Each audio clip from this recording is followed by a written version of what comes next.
Welcome to Thursdays at 3 p.m. Eastern Standard Time. My name is Jesse Ott, the host of this podcast, which is all about beverage innovation. I talk with innovation pioneers from agriculture to glass. Thank you for listening, and be sure to subscribe to be notified of all new episodes. Hello, everybody, and welcome to Thursdays. My name is Jesse Ott, and I have Jon Macaskill here, former Navy SEAL, and currently a podcaster, speaker, and mentor. Welcome, Jon. I'm super excited to have you here today. Thanks, Jesse. I'm excited to be here. I'm excited for the conversation. I'm sure it's going to be a good time. Yeah, we're going to rock it. So where are you calling from? I'm in Colorado Springs. Technically, I'm in a little town called Monument, which is just north of Colorado Springs, but nobody knows where Monument is, so I just say Colorado Springs. Well, Colorado Springs is probably one of the most beautiful cities I've ever been in with all the views. And we drove from Albuquerque up to the mountains in Albuquerque or in Santa Fe in New Mexico, where we had my wife's family has a cabin. And then we drove our niece up through Colorado and toured a bunch of colleges. So nice. that city really stood out. I mean, I loved Boulder and I love the University of Colorado. Yeah. Like I would go there. That place is awesome. There's very few places that you can go that don't have some type of beautiful view here. And I can look out my window and see Pikes Peak and the Air Force Academy has beautiful views. So I love it here. Wow, that is really pretty. I mean, I just can't take the cold, but the beauty would make it a lot easier, I think. Yeah. It's been surprisingly warm the past few days, and it's even warm right now. You know, it's 1:06 p.m. here on a Monday, but we've got a blizzard warning for tonight. So that gives you a kind of an indication of what Colorado weather is like. We actually say that we have 12 seasons, and some of them are like second winter and full spring and false spring and second winter. Yeah. So I think second winter is about to hit us tonight. Oh no, that's a bummer. Well, I guess if you're a skier, it's good. Yeah. And I'm actually trying to set up another ski trip in a couple of weeks. So hopefully we'll have some good powder on the mountain. Good. Yeah. My nephew loves to ski. He'll be 13 this summer, but he's double blacks. Wow. Yeah. Nice. And he only skis once a year. That's maybe impressive. Twice. Yeah, he's really good. Yeah, I was shocked when my best friend told me that because, they live in Texas and there's not much skiing there. Yeah. And his dad and brother now, they like to scuba dive. And so, he kind of loses out on that trip because he's really just wants to ski. Anyway, yeah, I digress. Yeah, I love Colorado, though. It's a beautiful state. I've been there a couple of times. Yeah. Like I said, I don't know. There's not too many spots that aren't beautiful in some form or fashion for one reason or another. I remember crossing the border into southern Colorado, and it didn't look real. It was so beautiful that I couldn't believe that was real. It's like you just wanted to reach out and touch it. Yeah. It's just remarkable. It is. And, my kids, one of whom was born here, she's 3, almost 4. She kind of takes it for granted. I grew up in Louisiana, and there's some beautiful parts in Louisiana, but you can't see very far just because it's so flat and the pine trees are everywhere. So here you can see for, miles and miles and miles. I mean, I can see Pikes Peak outside my window, and it must be 20 miles at least from my house. So cool. It's pretty great. It's pretty great. Where in Louisiana are you from? The town of Ruston. It's in the north central part of the state. Okay. Yeah, I don't know much past Shreveport. Yeah, unless it's off an interstate. Shreveport. If you know where Shreveport is, we're about an hour east of Shreveport, right on I-20 corridor. Okay. Yeah, if you blink, you'll miss it. Yeah, we probably got gas there at one of our trips to Florida. I bet. It's growing. It's a lot bigger than it was when I left. I left in 1996, and it's I don't know what the population growth is, but just number of buildings, number of homes. It's actually a pretty nice place to grow up. Yeah. I wanted to get out and see the world, so I did as soon as I could. And what was that next step? Yeah, so I graduated high school in 1996, and I joined the Navy in September. I graduated in May of 96, and then joined the Navy in September of 96, and never looked back. I guess that's not stationed? Quite true. Oh man, let's see. So I went to boot camp in Great Lakes. Then from there, I went down to not Panama City, Pensacola, Florida. And then from Pensacola, I went up to the Naval Academy in Annapolis, Maryland. From Annapolis, I went out to Coronado, California, and then bounced around a whole lot of times. Spent spent time in Panama City, Florida. I've lived in Tampa, Florida. Lived in Monterey, California, San Diego, Virginia Wow. Beach. Yeah, a whole lot of different places. Lived in So Bahrain for a year. I went to Bahrain. Yeah, I love Bahrain. We did a wine tasting there Did you? Did you? about, yeah, in 20, I don't know when it was. Before COVID. It was 2019, 2019. Yeah, before the world shut down. before the world shut down. Yeah, it was very interesting Yeah, culture. And it is. there is an American that just absolutely loved it there. He worked on base and he took me around, and it was really cool. Yeah, Just a different world, different lifestyle. it But I had a is. blast with the wine tasting. Did you ever go to any of those wine I didn't tastings or go see to them set wine up? tastings, but what was it? Friday was the big buffet or brunch buffet day there. So like every Friday, we would get together, a whole bunch of us, and test out the different brunches that are at the different hotels. But yeah, the Middle East is kind of famous for, or at least I don't know if it's famous for it, but well known for their brunches on Thursdays. Yeah, because that's when their weekend starts. Yeah, exactly. I'm sorry, I said Yeah. Thursday. I meant Friday. Yeah. Yeah, and again, I guess I said the Middle East, not all of the Middle East, more of the, I guess, the affluent countries in the Middle East, like Bahrain, Saudi Yeah. Arabia, United Arab Emirates, Oman, Jordan. So yeah, I've become a big fan of the Yeah. brunches. That's awesome. I didn't know that. I didn't Yeah. ever experience it, but the there's what I didn't necessarily do a wine tasting, but I was outside the main store and we would set up a table and I had 200 SKUs or something. It was ridiculous, but Wow. it was a lot to put together and take down every day, Oh, I but it bet. was a real fun experience. And one of the guys used to call the weekend Saudi Gras. Yep, Did that you? checks. Yeah. Yeah, it checks because in the big SUVs where they're pulling out in front of you and they Yep. have no etiquette. Yeah. And Yep.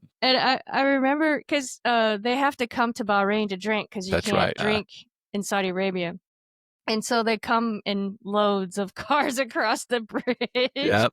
I guess Allah can't see over the bridge or something. And so it's interesting too going out there because the guy that I was with who was with my company, he'd been going there for decades. And I'm like, "Well, what do you do when you're here? Do you go out to eat?" And he's like, "Not really because it's just all dudes because women can't go out." No, right, right. So he's like, "It's just duty." It's like too many dudes. It's funny. Yeah, He's yeah. I really like funny. that word, duty. Duty. Too much dudism. That's rich. But yeah, but cool, like to experience those different, like the malls were the cleanest, most beautiful places on Yeah, earth, right. and expensive, Yeah, very expensive. yeah. Anyway, we did go on a boat and go out to an island and just experience like the water Mhm. on the island. It was interesting because there's lots of plastic floating in it Yeah, yeah, from the oil. I guess I don't know. yeah. I don't know what that's from, but yeah, I lived at the northern end of Bahrain, which was basically a reclaimed land. Shoot, I'm forgetting it. Amwash. Amwash was the name of this reclaimed land kind of community. Really, really nice, clean, but the water itself wasn't always great. So, Yeah. yeah. Yeah, I wanted to dive, but then I was told it's not so great there. Yeah, I've done some diving out there. Not great.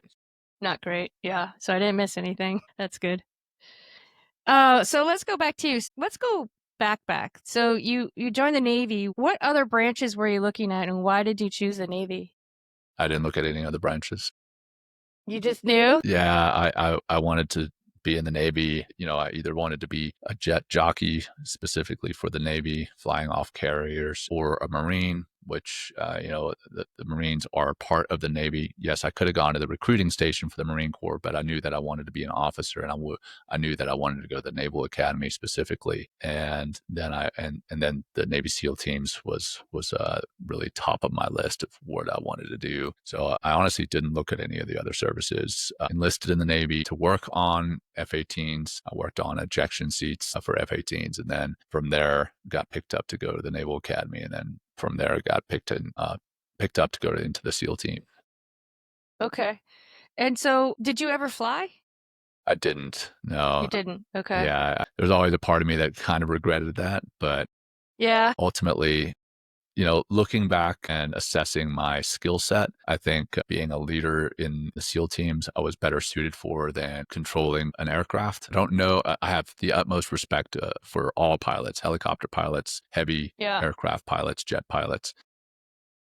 Looking back on it, I'm not sure whether I would have been suited for it. Yeah. It's a lot of responsibility and a Yeah. lot going on to look out for. Right. Right. I remember being in high school. I was an athlete, small town athlete, and I wanted to be in the Air Force, and I wanted to be a pilot. And halfway through my senior year, I got glasses, and I Uh, was like, "This stinks. I guess I'm not going because you yeah. can't." Well, Back then, anyway, I think yeah. I was going I to don't know say if since corrective then. surgery you can. Yeah. I know a lot of folks who at the Naval Academy with me who got some type of corrective surgery, whether it was what was it, PRK, or I forget the other one, but yeah, I think some of them ended up going into the aviation community, and I know for a fact several of them went into the special operations community. I had good friends of mine in training with me who had some type of eye surgery to fix that. Correct it. And so, are the Blue Angels? Is that like a whole second segment, like a Navy SEAL? Oh my goodness. To within the organization, because that's tough. I would say the Blue Angels are probably, well, I wouldn't say, I know for a fact they're more selective. I mean, there's just so few of them. Yeah. And I have some friends who've been pilots for the Blue Angels. One of my classmates was, and then one of my upperclassmen from the academy was, and is in this most recent documentary of the Blue Angels. But man, I remember that back in 1996 when I was enlisted and I was a parachute rigger down in Pensacola. There's You were a parachuter? a parachute rigger. Yeah. So the folks who work on the ejection seats. I did end up in the SEAL teams jumping quite a lot. That's But crazy. the when I was down in Pensacola, they have a naval aviation museum there, and they used to show this movie. I mean, again, this was late '90s, so since then this movie is no longer available. But it was called like the Birds of Flight or Wings of Flight or something like that. And it was all about the Blue Angels. And at that point, I was like, yeah, I want to be a jet jockey. I want to fly. Yeah. And then I figured out while I was at the academy that that's not in fact what I wanted to do. I wanted to be a SEAL. So I selected SEALs, but then I put Marine Corps ground as my second choice, and ended up getting into the SEAL community. So, what is that process like? It sounded like you had to qualify for it throughout your different jobs that you were doing after boot camp. So yeah, for the enlisted side, after boot camp, you go to an A school, which is basically a trade school. You learn, the particular job that you're going to be doing. I forget how long it was. I want to say it was like 3 months, learning how to rig parachutes and rig ejection seats, and specifically work on it. The technical name of a parachute rigger in the Navy is air crew survival equipment. And that is literally, like it sounds, working on all the equipment for the air crew should they Survival. eject. Yeah. Yeah. So like we had, the water bottles and the little water purification tablets. There was bandages, flare guns, all this stuff in an ejection seat. And we had to put that in there and maintain it, check it regularly. And then from your A school, some people will go out to the fleet and actually do that job. Some people will go to a more advanced school. The A school is like the basics, and then they'll go to another school. I went through A school, then started working on ejection seats. And while I was there in Pensacola, got picked up for the Naval Academy. It's not a track that a lot of people go down, but that's from Yeah. the enlisted ranks to the Naval Academy. But back then, I don't know what the numbers are now. This is again in 1996, 97. There were, I think it was 75 spots from the enlisted ranks directly into the Naval Academy. And I don't even think they filled them all that year, just because so few people at the time were aware that that was a way to get there. So yeah, so from the fleet as an enlisted sailor, I got picked up, went to the Naval Academy, go through basically boot camp again, plebe summer for the freshmen, basically 2 months of training, military training, getting a lot of the kids who are coming from high school um, indoctrinated, if you will, Yeah. into the military way of life. And then Was you go this a through a Navy whole, SEAL? This is just training, for or no, just this is just for Navy getting SEAL, or ready? sorry, this is just for Navy in general as an Okay. officer going through the academy. Okay. Then you go from plebe summer and what's called plebe year, which is your freshman year. But even during that freshman year, you're getting more indoctrinated, further indoctrinated. Learning the ranks, learning the different ships, different aircraft. You're going through regular school, so you're getting calculus and chemistry, and all the standard Wow. college classes. I And never then make and it. yeah, well, I don't know if you can. I'm just yeah, it's That's not tough. my jams. Yeah, And that would be really hard. yeah, and then the whole time you have, military requirements too. You have the upperclassmen yelling at you. You have to learn how to shoot, learn how to, do different military things. And then there's physical requirements as well. You have to run a mile and a half in a certain speed, do a certain number of push-ups, sit-ups, everything else. So it's pretty rigorous. But then, Yeah. 4 years later, it's like I said, it's a college. So 4 years later, you graduate with a degree. And then from there, you get a commission as an officer into either the Marine Corps or the Navy. And I got my commission into the Navy. And then from there, went out to what's called basic underwater demolition SEAL training, BUDS, BUDS for short. And that was out in Coronado, California. And went through BUDS, 6 months of training, and then went through some Is more that like for advanced trainings. ships? What's that? Is that like underwater ships? Oh, no, no. So it's called underwater demolition. So basic underwater demolition, because the SEALs come from the kind of our lineage, if you will, come from what were the underwater demolition teams.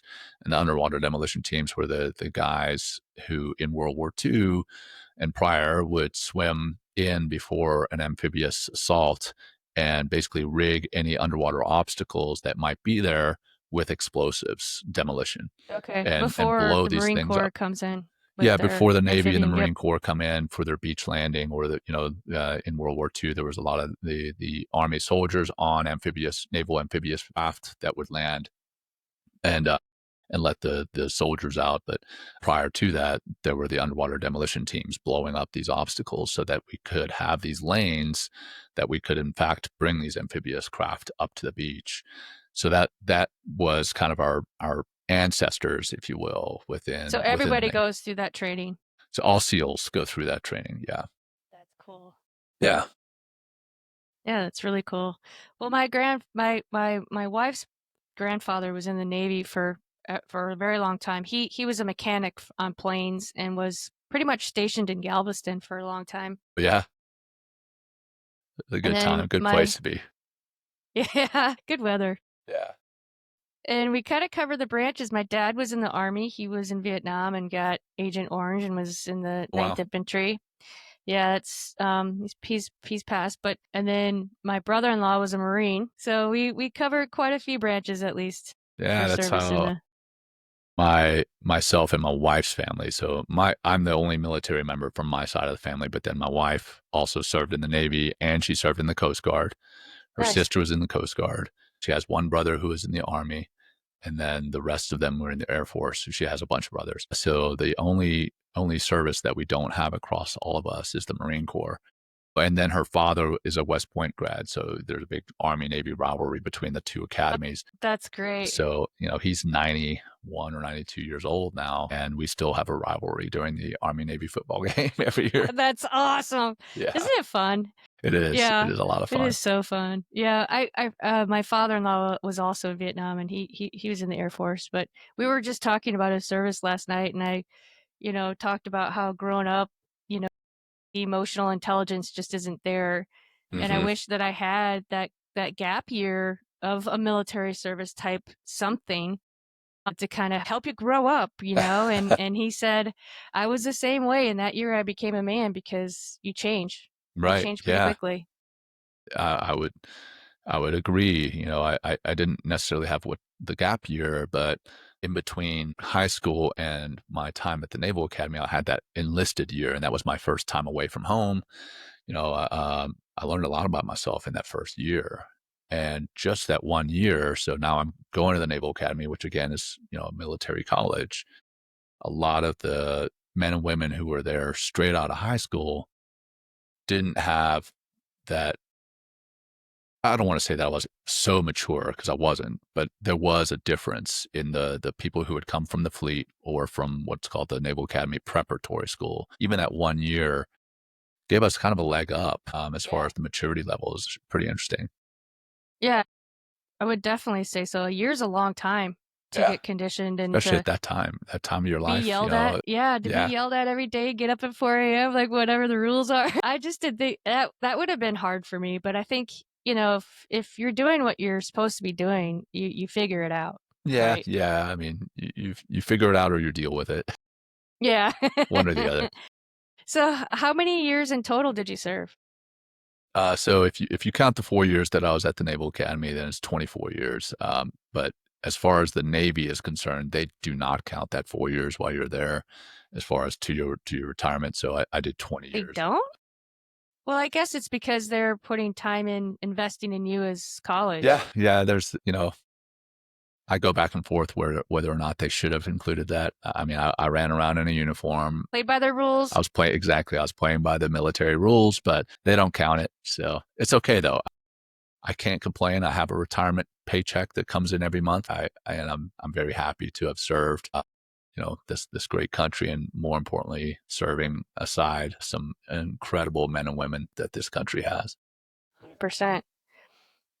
So, what happened after the underwater demolition Yeah. training? After Buds, again, that's the kind of the short name for it. You go out to what's called SEAL qualification training, which is a little bit more advanced training. And then you go out to the SEAL teams, and depending on what team you go to, you do different jobs. And then actually for Do you get to myself, pick that, or are you assigned? you get to put in like a dream sheet You're right. of which team you want to go Okay. to. And what are your options? Can you talk So about it? on the West Coast, you have what are the odd number teams. So you have SEAL Team 1, SEAL Team 3, 5, and 7. And then the East Coast, you have SEAL Team 2, 4, 8, and 10. And then there's also what's called the SEAL Delivery Vehicle teams. And the SEAL Delivery Vehicle teams are basically the underwater little miniature submarines. And I signed up for what's called SEAL Delivery Vehicle Team 2, which is on the East Coast in Little Creek, Virginia. And Oh yeah, yeah. had a blast Boy, there. we can't always get on that base. It just depends on what's going on. Yeah, yeah, It's yep. hard to get on, yeah. They lock that thing down They do, because you guys are depending. there. Yeah. Yeah. That's super cool. So you kind of get your wish list, and then I did notice you missed SEAL Team 6. Do you want to talk about that? Yeah, so SEAL Team 6 is somewhat the infamous Tier 1 level, hostage rescue team. They do a lot of the national missions. I can't talk about them too much, but yeah, there's a reason that they went from 2, 4, 8, and 10 was 8 that SEAL Team 6 is in the middle secret there. missions, Yeah, like Osama bin Laden, you mean? yeah, yeah, yep, sure enough.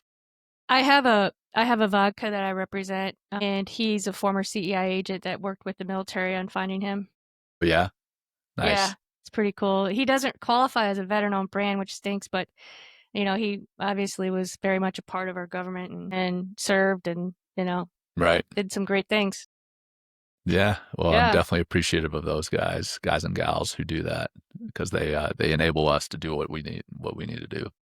Yeah, and gather all the intelligence and That's right. whatnot. Yeah.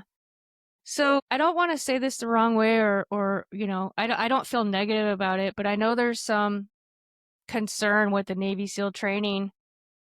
And what was it like when you went through the training, and is it different now, and is it harder? Because I believe somebody just died recently in the Yeah. last few months. Yeah, That it was I think close to 2 years ago. Oh, okay. But it's been highlighted in the media recently because there have been some changes. So about a year and a half before I went to training, there was somebody who died as well. And deaths in training, the training is hard, and it's hard for a reason. Yep. It's there to Survival. yeah, it's there to for those who survive the training. And I don't mean like I just life or mean you death in the surviving. field. What's that? Yeah. Yeah. It's for you guys to survive in the field. Yeah, exactly. There you go. So it's to weed out those who don't really want to be there, or those who might not have the physical or mental attributes. Now, there are some phenomenal people who go to SEAL training and don't don't make it. But yeah, still the best of the best. Yeah, well, the people I always think about the man in the arena, that famous poem or famous speech. Oh my gosh, basing on who said it wasn't Truman. Anyway, your listeners will know what I'm talking about. It's the man in the arena. It's basically saying, hey, if you don't try something, how are you ever going to know whether you could have done it or not? And the the people who wash out or quit at SEAL training, many of them go on to do incredible things. I have a friend who is a very high-ranking FBI agent now, and has done incredible things in the FBI. I have guys who've gone on and worked in the agency at the CIA, or gone to work in government, and also do incredible work in the corporate and nonprofit spaces, but they just decide that that's not what they want to do, and that I Want to don't do. have anything against them. I don't think they're necessarily weaker, and I don't think I'm better, but it's just we chose different paths. But the training is very hard for a reason, and that's to make you really question whether you want to be there, whether you want to be a SEAL. And like I said, a lot of people decide that they don't want to be a SEAL, that the training is not something that they want to go through. And it was hard back in, when they first created the training, and then it has stayed hard. It was hard when I went through, in the early 2000s, and it's stayed hard since then. And there have been deaths. There have been deaths in the training. And unfortunately, with the level of difficulty, the level of physical challenges that are involved, there are going to be deaths. And that's unfortunate. And I surely feel a lot of pain for those who have died in training, and for the families of those who have died in training. I can't imagine my son going into training and dying in training. If my children were to go into the military, I certainly wouldn't want them to die in any shape, form, or fashion. But if they were to die, I wouldn't want them to die in training. I wouldn't want them to die anyway, but Right. specifically in training. So for Yeah. the families, there's a lot of grief there. And this one particular incident that you're speaking of, there was a young man. He had been the quarterback for the Yale football team, and he went out to become a SEAL, and he went through Hell Week. Hell Week is 5 days of incredibly intense physical training, mental training, and he died very soon afterwards. And there was a lot of criticism on the leadership. One of my old friends was the commanding officer of SEAL training at the time. He ended up being really highly scrutinized, went through a lot of different legal battles, and finally ended up going on this podcast called The Sean Ryan Show. It's become very popular. And he basically just told his story. And luckily enough, Sean Ryan's show is so popular. Sean was actually a SEAL before and a CIA agent, and he's got an incredible listenership. Well, he basically allowed Brad the platform to tell the truth of what had happened, and that ended up getting Brad. The investigation was dropped. But coming back to your question, as far as has the training changed, the training may have changed. I don't know. I haven't been through it clearly. How would you know? But Yeah. but I do know that it's still incredibly difficult. I mean, clearly we have people dying in it, but there were Well, top athletes. top athletes, right? Yeah. Yale quarterback. Yeah. So there were some complications in that. I don't want to get into what is true or not, but there were Yeah, that's apparently fine. some complications in that. But as far as the training itself, I know with the scrutiny after this young man's death, I'm forgetting his name, which is sad because I know he did sacrifice himself for his country in a different way. He wanted to serve, and I'm definitely sorry for his loss. But the training has come under a lot of scrutiny since then. I know they've put a lot of consultants out there to ensure that the training cadre are not going overboard with their training, and I still believe it's hard. I just think it may be different. Okay. Yeah. Well, it's unfortunate, but at the same time, like I said, it has to be tough enough where you get the elite, and that you're in a team at that point, right? And so you got to protect each other, and you Yeah, got to be able 100%. to last and get Yeah, through it. you have to be able to look to the left and right of you when you're on a very difficult mission, and know that that person next to you has gone through some incredibly difficult things. So this isn't the first time their grit and their resilience has been tested. They have proven that they have that grit and that they have that resilience. And this mission that we're on, this is not going to cause them to quit. they're going to Yeah. continue to push forward. Well, how many people do you think get into the SEAL program every year? Sounds Oh like it shoot, kind of yeah, fluctuates. I don't have those numbers. Yeah. Really, it depends on how many Yeah. people make it through training. I could tell you for my SEAL class, my buds training class, um, we started with 181 men, and then we started Hell Week with 108, and we finished buds with 24. So Wow. Okay. not a lot of folks make it, and then it's really based. 12%? Yeah, something like that, depending on the time of year and what kind of class it is, how many people they start with. But yeah, I couldn't tell you how many people actually become SEALs every year just off the top of my head. Yeah. So if they don't make it through training, does the Navy help them go in different directions within the Navy? Yeah, Since, I mean, they're not quitters or anything, they just know they need to pivot. right. Exactly. That's a great way of putting it. Yeah, for a lot of the enlisted guys, they go out to billets and positions that are not normally filled very easily. Like, unfortunately, they kind of get handed the short end of a stick. They're like, okay, well, you didn't make it through SEAL training, so now you're going to go and be, security. Like a lot of the folks who stand security on our bases have been people who decided that SEAL training wasn't for them. And, they're stand gate security for the officers. They get to choose which community is available from the communities that are available, which route they want to go. But yes, they all stay in the Navy. They don't just by quitting at buds or deciding that buds isn't for Yeah. them. That doesn't mean they get out of the Navy. They still have to Yeah. serve in the Navy. And the Navy offers them what's available, and quite often what's available isn't necessarily the best thing. But again, some people have been very fortunate and or they've worked really hard in those positions and still had incredibly successful naval careers or Yeah. careers outside of the Navy afterwards. So it doesn't really, like, if if you want to be a SEAL and you think you really want to be a SEAL, the backup plan is kind of a bummer. It is. And that's I don't know whether that's necessarily by design, but it is a motivating factor when you're like, well, I want to be a SEAL and I don't want to do X, Y, or Z in the Navy. Yeah. One of the things, and for me, I never wanted to be on a Navy ship.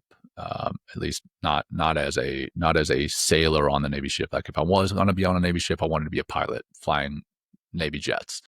But and again, nothing against that role, but that's just not what I wanted to do. Yeah, I And couldn't I be on one of remember, those yeah, ships either underwater. yeah. No way. Well, exactly. I'm good. So like during Hell Week, we're out there in San Diego and there's big naval bases out there and there would be Navy ships floating by. And I would look at those ships and be like, well, I want nothing to do with those jobs. So I will stay here in the cold water and continue to get punished because I want nothing to do with that. Yeah, I don't blame you. There's a big event in Hawaii where a bunch of countries come together and do some practice stuff. Yeah, I'm Pack. forgetting that it's I shoot, I'm come from forgetting the a forgetting the alcohol sales position on that one, and it's a distributor led thing anyway. But if there's anything special that our buyer could have bought, she would have. yeah. But that seemed like a pretty big. Did you ever participate in I that? didn't. I went out to Hawaii a few times for other things, but not for that particular exercise. I'm trying to remember the name of it. It's escaping me right now. I've been retired for almost 5 years and Yeah, haven't you're really thought good. about that It'll. exercise.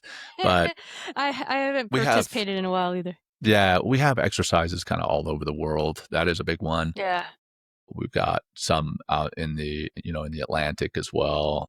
yeah. In Some, Italy, right? Like where yeah, the yeah, in the Med. with NATO. Yeah, yeah, exactly. So we do some in NATO. We do some, with the special operations. We did some in Jordan.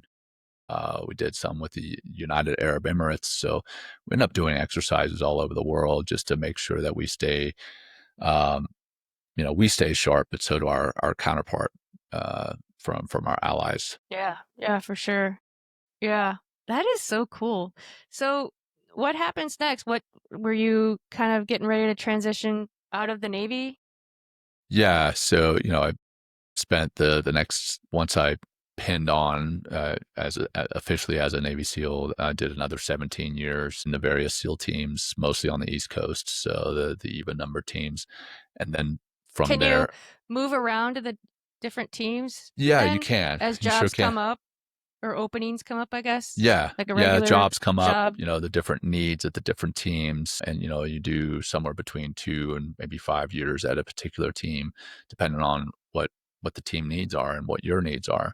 And then you can even move between coasts, East Coast and West Coast, East Coast being Little Creek, West Coast being San Diego. And then there are other teams as well. One out in Hawaii, which is the SEAL Delivery Vehicle Team 1, which is the counterpart to the Team 2 that I was part of. But yeah, you can move between those teams, and then there's other jobs outside of the SEAL teams, but still within the special operations community that need you. Like that's why I did a couple of years down in Tampa. I went out and got my master's degree in Monterey. There's other things, but then in August of 2020. I transitioned out, and now I'm a leadership consultant and executive coach. And I also teach, health and wellness pieces, specifically focusing on the mental and emotional wellness aspects for an individual and a team. That includes emotional intelligence, compassion, empathy, mindfulness, meditation, and those are all things that I'm very passionate about. Is helping people be better versions of themselves and helping teams be better versions of themselves, all through these same tools. And so you had teams, you led teams as a Navy SEAL then I did. within Well, your yeah. So groups? the name, or rather the term team, is a little confusing when you come to the SEAL teams. So the SEAL teams are, again, the numbered elements, and then within the SEAL teams you have platoons and troops. So those are the smaller elements in the platoon. Per doctrine is supposed to be 16 men or so, ideally 16 men. So I led a platoon, and then, a troop is 2 platoons plus leadership. So got to lead there as well. Then I led as an operations officer in a SEAL team, and then I led as an executive officer. And the SEAL team is led by a Navy SEAL commander. And a SEAL team is essentially the same as the Army battalions. I never led a SEAL team. I'll keep a very long story very short, but I ended up getting in trouble as a commander. My sister was battered by her now ex-husband, and I threatened him that if he laid another hand on her, I was going to hurt him, and I got in trouble for that. So the Navy felt that I should never lead a SEAL team. So I ended up never actually leading the battalion size SEAL team. But Did you want to? I did. I did very badly, but Sorry. it's okay. That it was a pivot of Yep, my it was own. a pivot. You Yeah, learned. yeah, exactly. So I learned a lot from that. I've grown from it, and I think I'm better for it. And my sister's also in a better place now. So Good. I'm yeah, glad. That's never a good place to be. It's scary. yeah, no, it's not. So when you pivoted out of the Navy, what were you thinking at the time? Like, Well, what do I do now? Like, yeah, are there yeah, resources available? And like, tons. what does that look like? Yeah, there are a million resources available. You just have to look for Okay. them. There's all sorts of transition programs, military transition programs, fellowships, internships, foundations that are there to support. And then there's a lot of people on the outside already that want to offer advice on their transition, like how it looked for them to go through that military to civilian life transition. Yeah, there are tons. They actually call it the sea of goodwill because there's just so many resources out there. That's actually the difficult part, is sorting through that sea of Through it. goodwill and figuring Yeah. out, okay, which resource is best for me. So yeah, what was I thinking? I am blessed in that I was a military retiree, or I am a military retiree, so I get a pension. So I had a safety net to fall back on. But I started out working in the nonprofit space right out of the Navy. I worked for a veteran nonprofit called Veterans Path, which was teaching mindfulness and meditation to veterans. They have since gone under, but I was assisting as their deputy executive director for a while. And the nonprofit space is a very difficult space, specifically for the veteran nonprofits.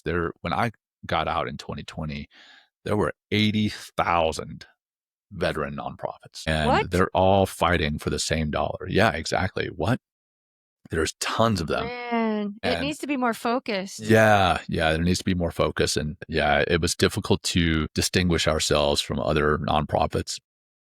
And we're all again fighting for the same dollar, begging and pleading for donations and grants. And so that same pool of money gets diluted further and further as there's more nonprofits. And that was, coming up on 5 years ago. So there's probably more than that now.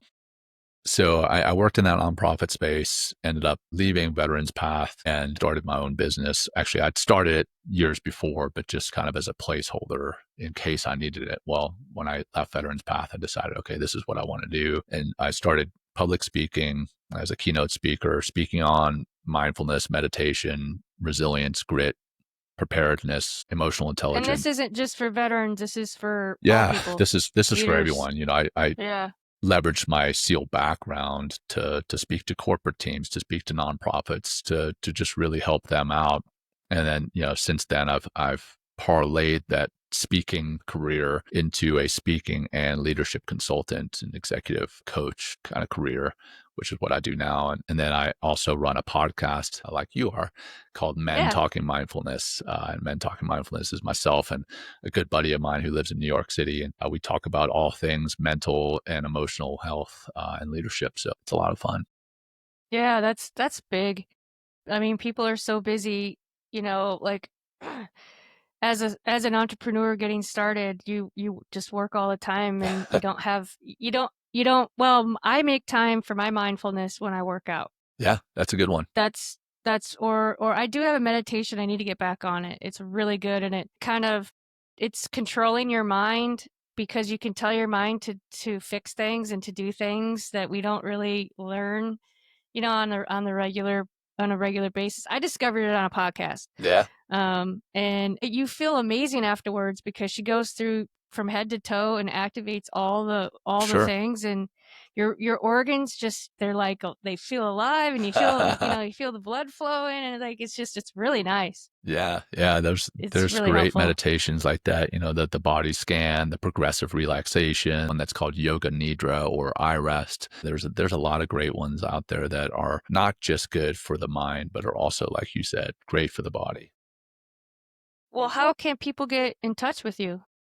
Yeah. Probably the easiest one is just texting the letters mindful to 33777, and that will automatically send you a link on your phone to go to, all the things that I'm involved in. It takes you to one website that has a whole list of different things that I've got going on. And yeah, that's definitely the easiest one. Oh, that's cool. Do you have a website? I do. It's just jonmacaskill.com. And then also for the podcast, it's mentalkingmindfulness.com. Okay. And John is Awesome. Jon, not, I have no Jon. H. Yeah, Yes. So did you meet your wife while you were serving in the Navy, and then did you I guys did. kind of roll out together? Yeah, well, she rolled out 2 years before I did, and she was actually at SEAL Team 10 when I got there in 2013. And then, yeah, we deployed together, had a forbidden Afghanistan romance, and then came back. No, Yeah, we came back from that deployment, and I did not get in trouble. No, thankfully. you didn't get We caught. we like to say that we hit it pretty well, but a lot of people knew that it was obvious.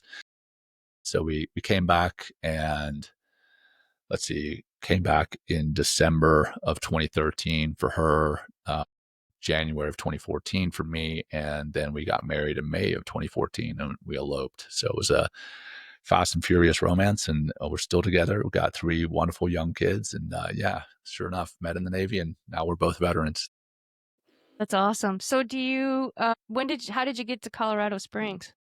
Yeah, so I retired when COVID was at its height in August of 2020, and my wife and I, with our then two kids, now three, lived in an RV, and the plan at the time was to kind of bebop around the country in that RV, but COVID kind of put a kibosh on that Yeah. plan. Uh, Becca's my wife. She and I sat down and we wrote down, okay, what are we looking for in a city, in a new hometown? Because prior to that, the Navy had always determined where we were going to live, and now we got a choice. You got your power back. Yeah, exactly. We were like, oh, we're not grown-ups. We're real grown-ups. Now we get to choose. We wrote down, we wanted to have outdoor activities. We wanted to have seasons. And like Like Virginia Beach basically has 2 seasons. It's like summer and winter, and we're Yeah. finished with that. So, I can never really swim there either. yeah, Virginia Beach is, It's expensive. it's okay. I got tired of it after living there most of my adult life. I wanted to live somewhere else. There's definitely perks to it, and I don't hate it, but it was just not my jam. So anyway, we made a whole list of different things, and Colorado Springs bubbled to the top of that list, and we made it work. So here we are. That's awesome. Yeah. That's really cool. I love this story. Well, Thanks. congratulations, and certainly thank you and your wife for your service. It Thank you, means a Jesse. lot to all of us that you keep us safe and you work hard and put your bodies through what you do and Well, mind. it was a pleasure. It was a pleasure to serve, an honor and a privilege to serve. And if I had it to do all over again, I absolutely would. So, yep, it was fun. Are you involved in any military communities, like veteran communities? Not directly, or I am, but they're not formal. I'm in a group of veteran guys who we're all on a big text thread. One of my first platoons, we're all still on a text thread and all sharing things. But I am a big advocate for one that's called the Commit Foundation. And I am supposed to become an ambassador for them, but not sure exactly what that entails. But the Commit Foundation is a fantastic foundation for transitioning service members and veterans. The Honor Foundation is another one, kind of specific for the special operations community. Good friends with the CEO for them.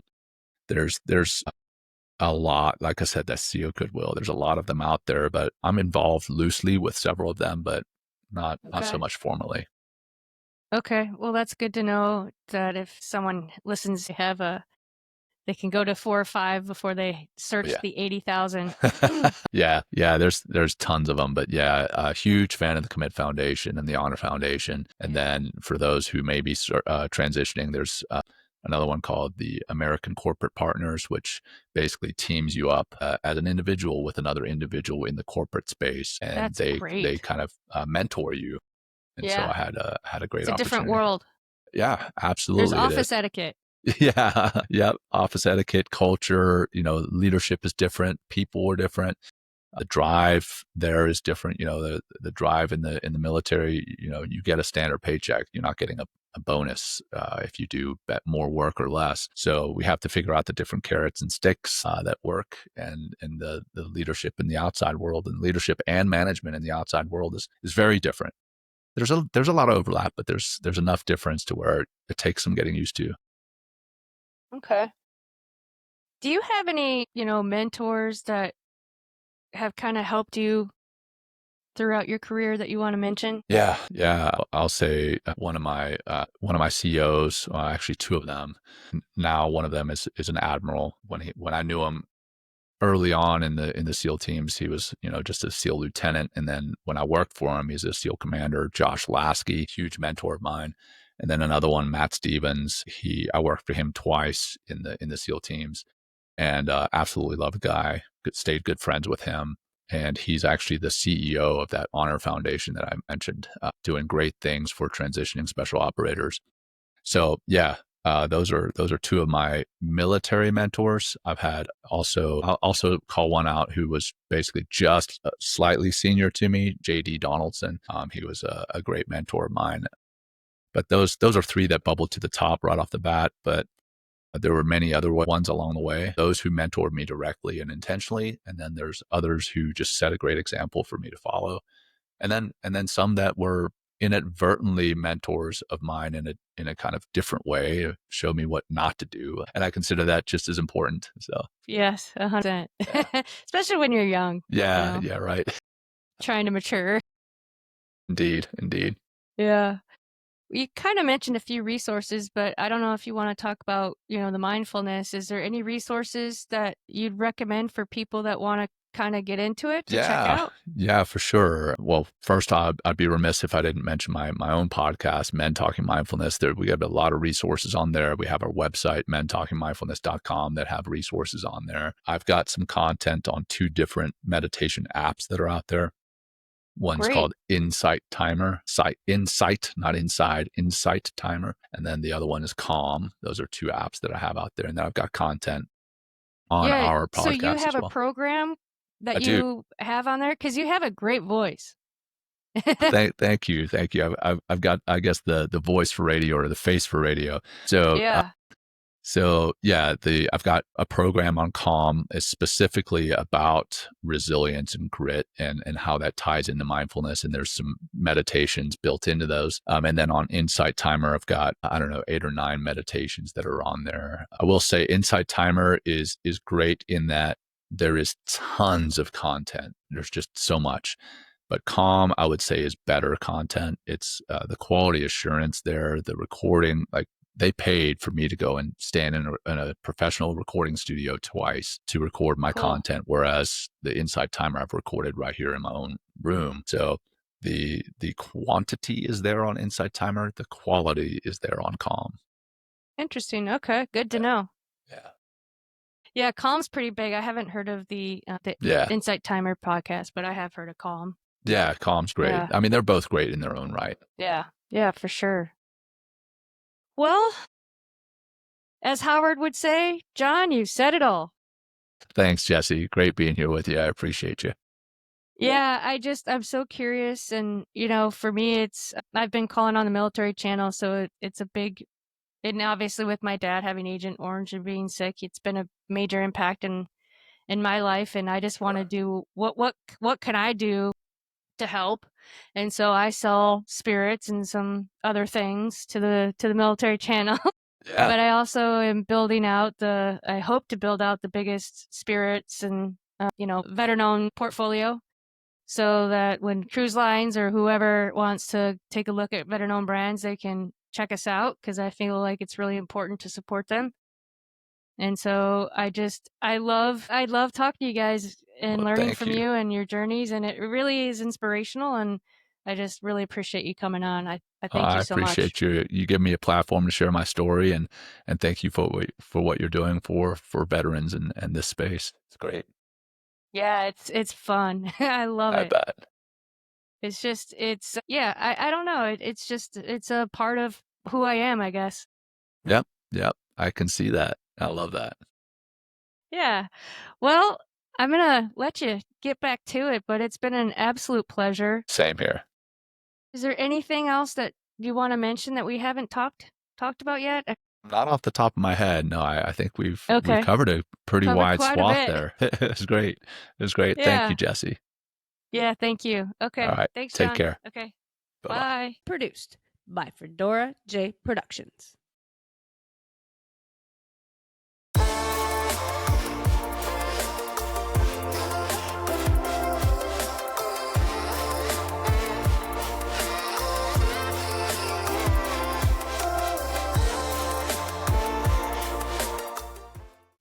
Tune in next Thursday and have a great week.